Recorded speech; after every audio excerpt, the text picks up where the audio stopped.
this discussion is the practical use of technology and data. And I just want to start off and maybe talk about the dinner I was fortunate enough to be invited to attend last night. So we had sort of 30 guests there, and from various disciplines and from all regions of the world, US, UK, Europe, Glasgow, Australia, New Zealand, with various levels of sort of, BIM maturity through these regions as well, various BIM mandates and various sort of BIM standards as well. I think there was a common theme, and the challenges were still common throughout all these various regions as well. There was a common theme to discuss. We began firstly talking about sort of people.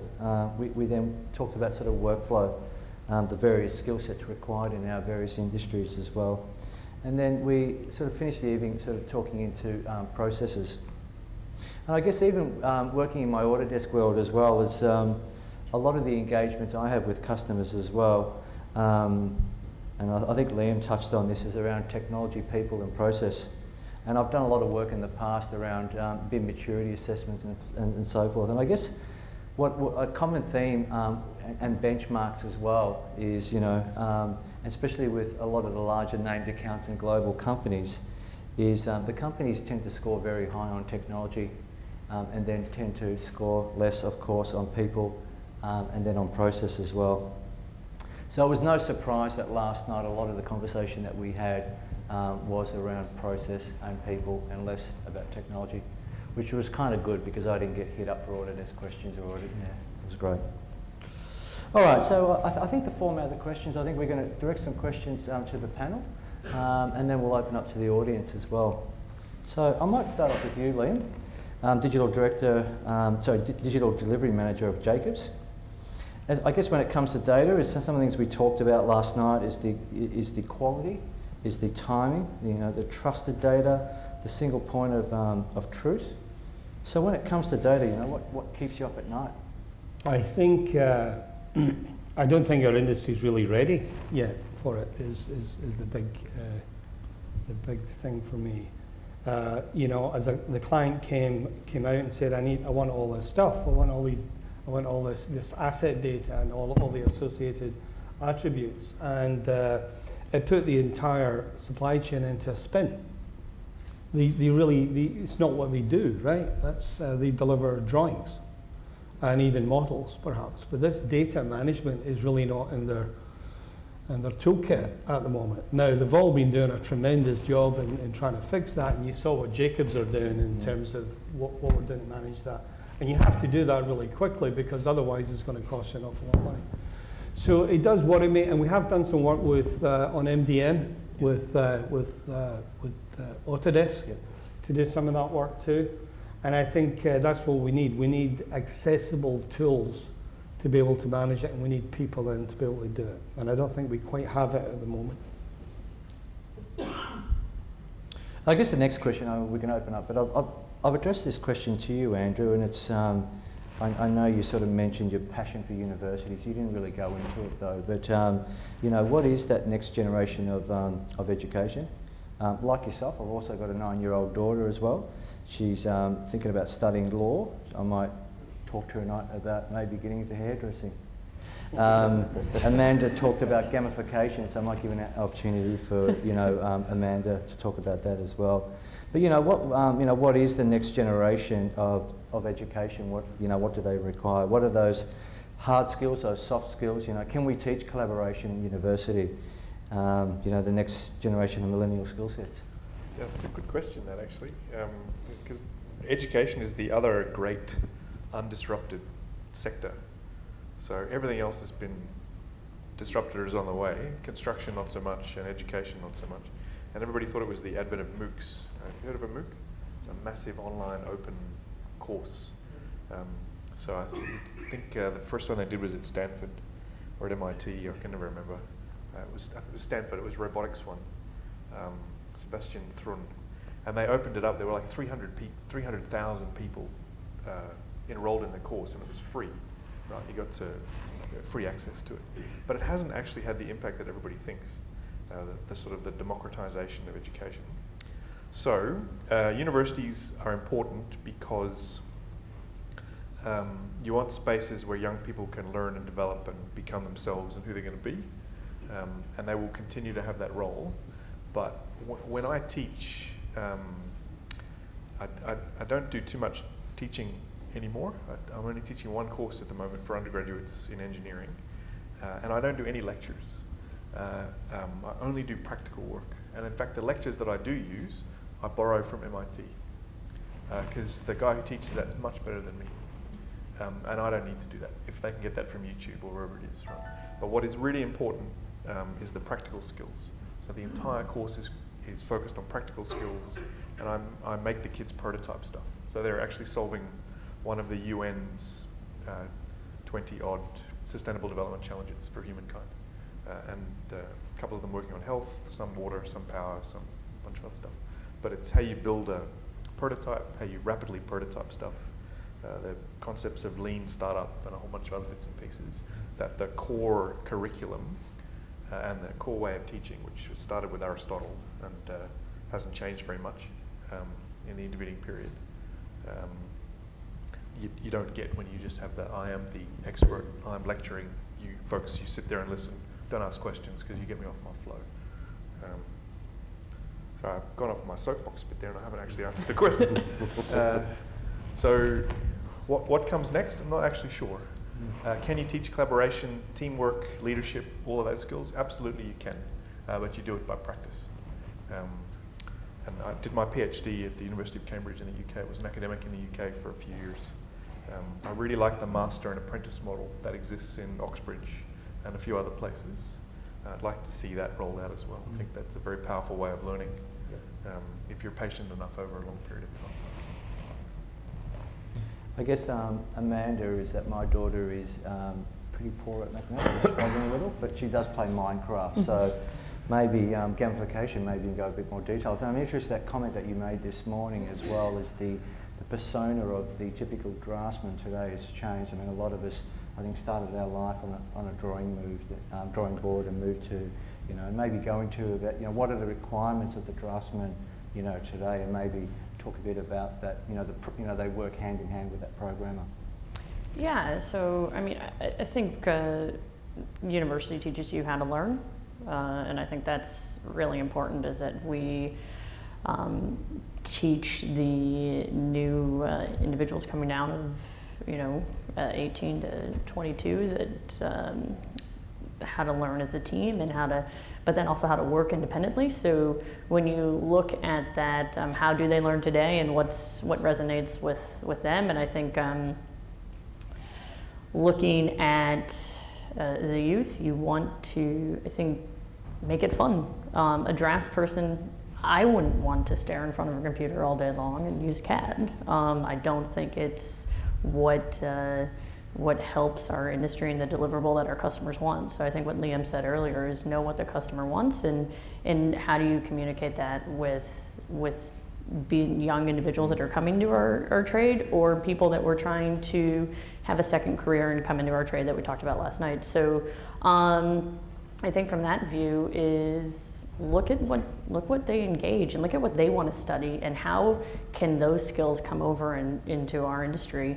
And a drafts person has to create, in my business, a fabricatable model that can allow my company to have a trusted bill of material that we can then manage the material flow. So I think looking at what engages them and making it fun. I think if you use the word gamification, if I say that to somebody that's got a suit on, they look, ooh. Yeah.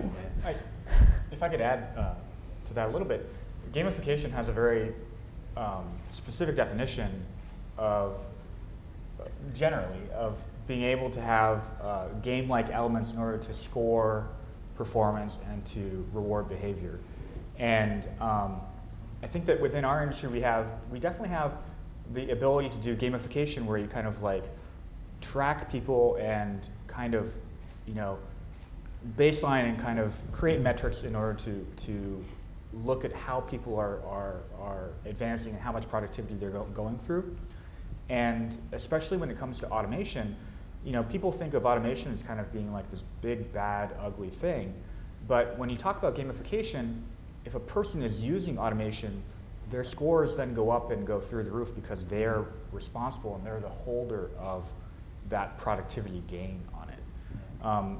So I think that definition of gaming, of where you kind of go leaderboards, scoring, rewards, and kind of visibility, is a little bit different from another part of it, which is we're going to use gaming type elements and gaming type technology in order to go and do things for our industry, which is a different type of gamification, a different type of definition. So I think we want to be careful in how we kind of split it up in between the two. Yeah. Okay, next question, either Amanda or Jose. So, Victaulic, for example, they're a global producer of hydraulic components, working in all 3 regions of the globe. And in your presentation this morning, you discussed the challenges of pushing manufacturers to provide high quality content.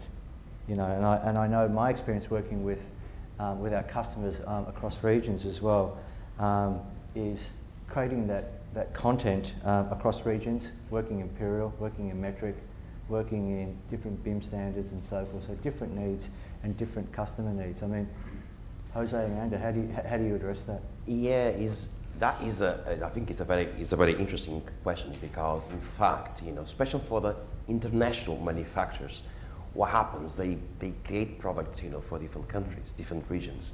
And one of the things I understand from some clients we're working with at the moment is they have to comply with local standards. For example, in the UK, for the MEP components, we have now the CIPSI PDTs, which is the product data templates which technically find the PDS, so the product data specification, so which is fine. So all the UK manufacturers and international manufacturers that they sell in the UK, they have technically to comply. But on the other side, we also have the NBS, which technically is part of the digital plan of works, and that's when it becomes complex. But now it's more simple, because it's like an agreement between NBS and CIPSI, which they can use both standards. But going out, what happens is there's no standards. I know the Germans, they have some standards as well for data, but apart of that, it is no standards. And what happens to the standards? Data standards, for example, is very, very complex and it's very, very challenging. I don't know what Amanda is probably because maybe pipe fittings, they are quite simple in terms of data, but when we look for a piece of equipment, like a mechanical equipment or even electrical, it gets complex. I remember, as another example, which I spoke with a big electrical manufacturer quite recently, and he said to me, for example, for specific product equipment they have, in different countries they have different standards. And how are they going to solve that? The ideal option will be probably international standard, but is that possible to achieve? I don't know. And there are also a lot of issues regarding quality. And also, which I find interesting as well, is some of these BIM object suppliers, they are defining their own standards. But who they are to define standards? Anyway, I don't know. It's quite interesting, but I think we need to find a proper solution for that. And probably between, associations, international associations or institutions to try to regulate these data standards. Because that is a big challenge as well, the big data, Internet of Things. How are we going to connect these if we don't speak the same language?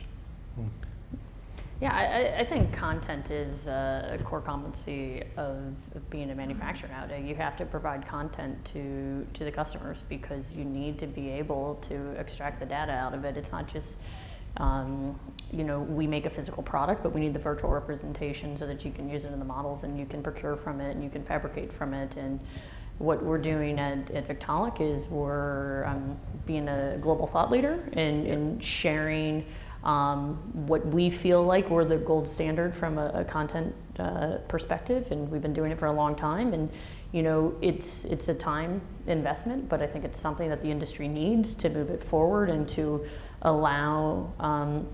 At Victaulic, our product is about efficiencies, and it's about we sort of see ourselves as a technology in an industry that hasn't changed since the brick. I think someone said that today. But by offering those services, and that content is that core competency. How do you have model-based estimating, and how do you do everything else that BIM talks about, if you don't have the content. I go to customers a lot, and you'll see people, projects done, and you think it's procured, and then you see people just crossing things out and manipulating spreadsheets because they have a different purchasing agreement, and that's not what they modeled. And now that's not the takeout that the shop had, and those dimensions of that module aren't the same. So I think it's sharing best practices, doing stuff like BIM Mapall is doing. In the US, the MCAA is taking on an initiative to have manufacturers produce high quality content. And I think Autodesk is doing their role in helping the industry know where they can go to. You can do it yourself, or you can find a partner to help you with it. And I think the next step beyond that would be to go beyond only content and have manufacturer tools that help you check to make sure that all the different content put together matches and has compatibility and is procurable as a system. Because manufacturers have that knowledge to go and do that, and really just providing content, I think, is really kind of not really enough anymore. Yeah. I mean, looking at Warwick, 4 years ago, he challenged us and he said, okay, I don't want your chilled water product to go on my fire protection product in the model, because it can't and it should not. It doesn't meet the spec in real life. And so we came up with this concept of active content, and how can we work with the programs that are out there today in Revit. And we built a tool on the API to say, okay, through a systems of how our content is made and our template, you can't put a fire protection coupling on a chilled water system. It will tell you that it's incompatible. Or if you want to connect one of our pump drops to a pump, and we don't make that size, it will tell you it doesn't make. And the next level is, like Brett said, is how do we make sure that the system is designed in the way that our product is meant to be used in conjunction with other products. And that, as a manufacturer, is taking it to the next step, because people have a lot to learn in a day, and they're not always the expert. So how do we give them access to the expert, and then how do we allow the program to help them out a little bit too? Okay, and then finally is that, working with our customers are often looking for a competitive edge. We've been talking today, and we'll be talking probably tomorrow around digital disruption. Has digital disruption given us digital opportunities? Well, I don't think we've been disrupted yet. I think that we have yet to be disrupted within what we do. If you look at the rest of the world, I mean, there's disruption, and software is kind of changing everything that we do. And I think that it is kind of, we have BIM and we have certain parts of digital workflows, but it is yet to really change the business models that are underneath what we do. And when that happens, then we'll be disrupted. And until then, we're waiting for the shoe to drop, I think. Someone said to me that wouldn't it be great if what we did today, even in say BIM, for example, if in 10 years the BBC did a program about this is when design changed. Do you remember when this happened? And they look back. I don't think we're quite there yet, but that would be the kind of measure of it. Yeah. Where's the question? Are there design opportunities, digital opportunities that come out of that? Is that what you're asking? Yeah, is there, from this disruption and all this change, are businesses finding opportunities, to give themselves a competitive edge against their, So with all change comes opportunity. It's one of the fundamental tenets of the universe, I think. It's just that Einstein didn't get to it yet. I'm sure he would have done if he'd had a bit more time. So yes, there are lots of opportunities. My role is sort of a technology futures role. So I'm in my uni life, I'm looking 20 years out.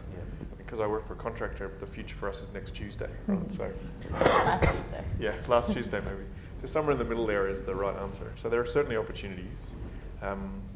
Most folks can't see the wood for the trees because their day job doesn't allow them the intellectual space, the opportunity to look for that, which is why I think disruption happens mainly outside rather than inside.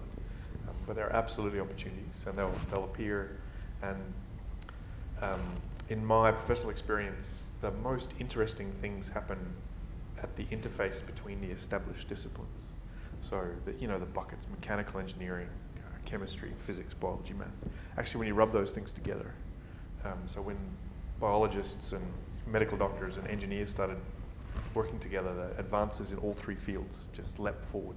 I'm sure we'll see the same thing now with digital technology applied to MEP and sort of related fields. So. I think so. Liam had hackathons up on the screen, and I think it's giving employees the ability to think in a different way and in a safe way and come up with those ideas. And I think companies already are using the advantages that they have on a day-to-day basis. It's not like text messaging, how it's changed the way we communicate. It's not rock and roll, but on a day-to-day basis, companies are distinguishing themselves against their competition because of what they can do with technology. And I think that they could keep doing it and encourage employees, and it helps retention and development to give them a little bit of part of their time to think about those ways. I mean, we're looking at WeWork in the U.S. becoming a very different player than I think we've ever kind of run across. They began as a provider of co-working space where they would go in and rent a building and then turn it into a temporary office for people. And now they have the amount of data they're collecting from that model and kind of the fact that they've specialized in that vertical. Large owners are allowing them to run their campuses.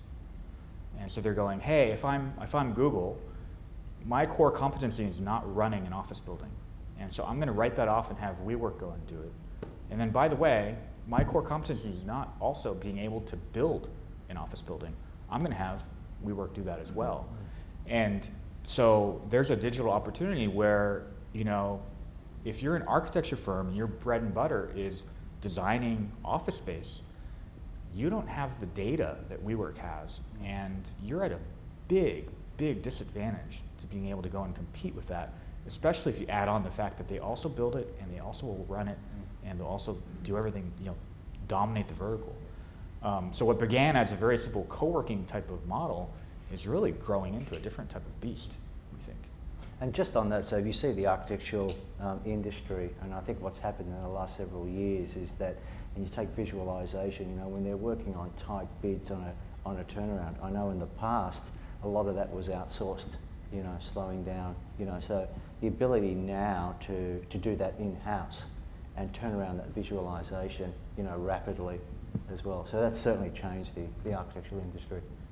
Yeah, I mean, we think that, automation, we think that what automation will kind of turn into is kind of like an NFL football team. We have international panel, may as well throw international sports into it. You have a quarterback, you have a running back, they have specialized skills, and they're accountable for that position, and it's measured over their lifetime. Sure. And so if you have one person who's responsible for an entire part of a building, they will not only design it, but also detail it and go and procure it. So that's what we think the opportunity is for automation to be able to go and enable that type of work. All right, I think we might hand over to the audience, and see if we can get some questions from the audience.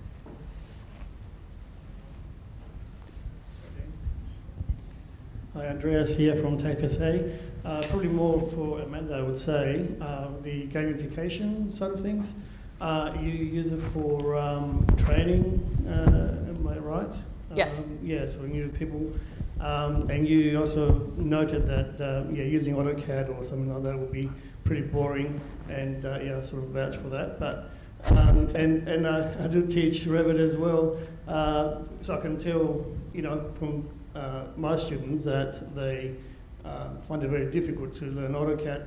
Then you throw them in front of Revit, and gee, what I learned to do in about 3 weeks, I can do in 3 minutes in Revit. And but then you talk about gamification, perhaps being the next level of interesting sort of software.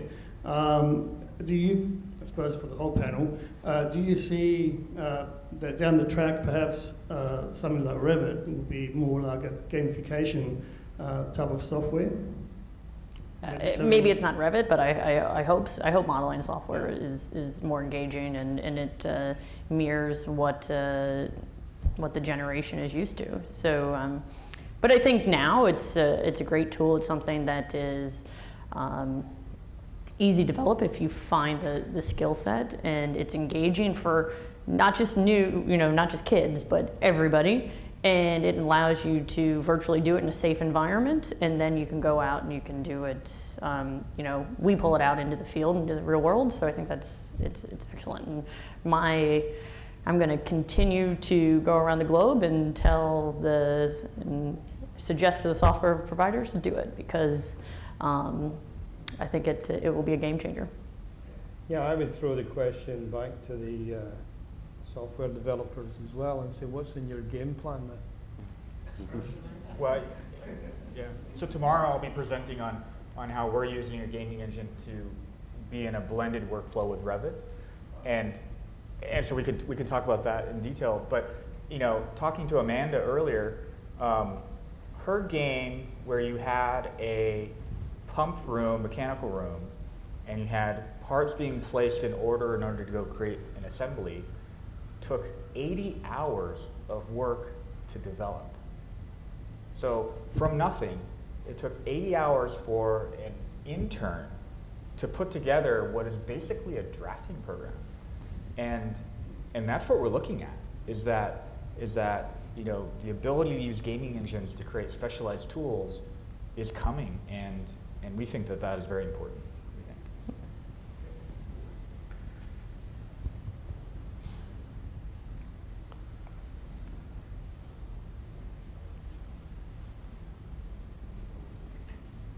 Thank you. It's Craig Kennedy. I do a bit of part-time TAFE teaching, and what have you, and when I'm in a TAFE environment, I get handled up by a lot of the teachers who struggle to get currency in the industry. And it's great for I see it in the industry, because I'm full-time employed during the day, but the way it's only innovative companies that actually get on board with all this.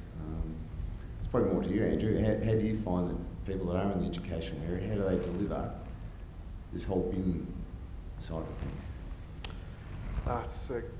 It's a good question. The University of Sydney doesn't teach BIM at all in their engineering undergraduates, as far as I'm aware. Although that will change by hook or by crook at some stage soon. So what we do with my Laing hat on, I run the biggest internship program I can possibly get away with. And we bring people in, and we just have every quarter a new batch of interns, 20 or 30 if we can get away with it, and then we'll train them up in house, and we'll give them the skills on the ground. So all of our graduates through Laing in both hemispheres all do a digital rotation. They'll spend 6 to 9 months in the digital engineering team, learning the skills across a whole bunch of different projects, so that they're multi-skilled. And so. Amanda made a comment earlier. The Australian higher education model is you go to university, or you go to TAFE to get a job, right? Actually, what it's about is learning how to learn, so that then you can sort yourself out for the rest of your life, because you should never stop learning, right? So the Australian model is a bit cockeyed, and it requires more input from industry, from professional practitioners and the like. So I applaud you for spending some time doing that in addition to a full-time job. That's excellent. There should be much more of that. We should be very fortunate in Victoria, though, because that does help. The AMCA covers that, but other states generally don't. So, but all I'm probably reaching out to the industry is engage your people out delivering the courses. They do need to be current with the industry. Get them to work in your place, but not to supervise what's happening, but actually get them engaged. Get them to create content if you need it, or whatever, for a week, 2 week period, wherever you can get their time for, because the industry, I believe, needs it. So, yep, I'm in furious agreement with that statement. And that's something at Victaulic. We have an entire instructional design team that works on education projects and curriculum, and so I've been lucky to teach at some universities in the States that actually have a formal course, but really, you learn on the job, you learn through internships. So we've created an internal curriculum, and I think it's sharing that and trying to, convince other universities that this is a skill set that should be taught. And then we, when you come over to the business side, can teach the practical and then the execution side. But working through those projects is an excellent way that, and I think education should start. I must admit, Autodesk do support it well. They give all the tools. It's just that not enough people teach it. Yeah. Yeah, we probably need to improve that, yeah. Hi, John Van from NDY. Liam, my question's for you. First of all, yeah, great presentation. We're doing some similar stuff with linear assets, trying to automate bits based around rules. It's a kind of a cheeky question. I guess your engineer at the end was just adjusting your design, moving your road asset to a point where it followed a rule, basically. Yeah.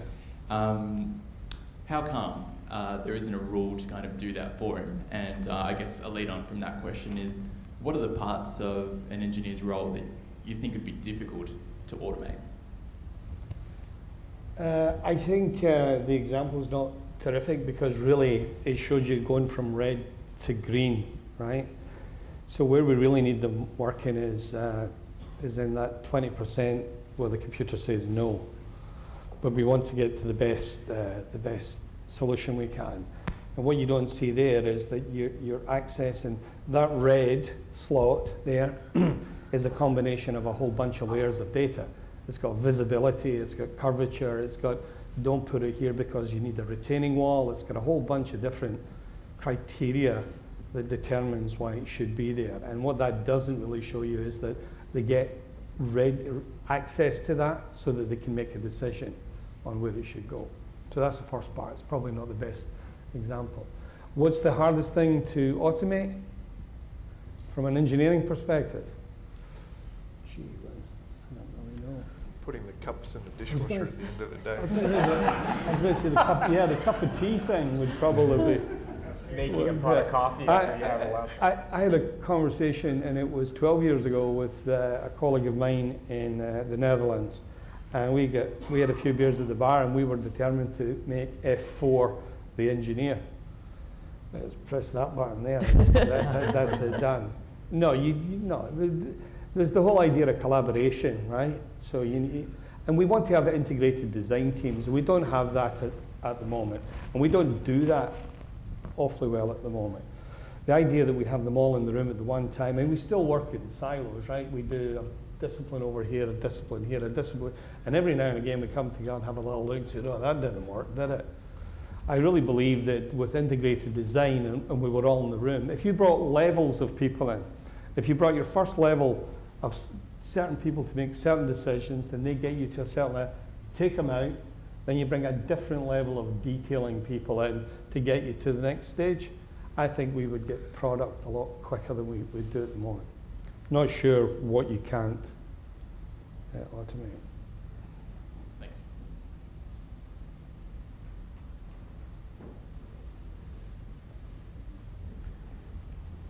I think everyone's thirsty. Time for beer. Please put your hands together for that wonderful panel.